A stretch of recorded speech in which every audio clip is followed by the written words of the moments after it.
જય માતાજી મિત્રો, અમે હેજા પીલા ભાગવા અને અમારે છેડે માસી આપેલા માસી કો કેવું તમારે હાય કરો હાય હાય સગર પારા પકડ પારા કર દો તો હેજા પીલા ભાગવા માટે તતરમાં ઠારમાં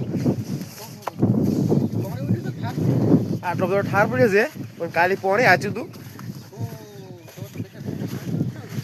પોણી હાકવું પડે ને તાર પોણી નાખવું પડે જો અમારા માસી હવે બીવાયરો છે કે પોણી કે પીલા ભાગવાના છે કે પોણી ચમ હાચ્યું તમે એમ પૂછે રહ્યા કે પોણી ચમ હાચ્યું અને ઠંડી વાવે છે જો પેક થઈ ગયા છે શું કહો માસી હા તો મિત્રો પવન ઢાઢો ઢાઢો છે ચના અહીંયા વાયરો આવો ઢાઢો વાયરો હોય તો કોમેન્ટમાં લખી દેજો ડુંગરા તો હવે દેખાય એમ નથી તાજા તો પલળી ગયા છે તો મિત્રો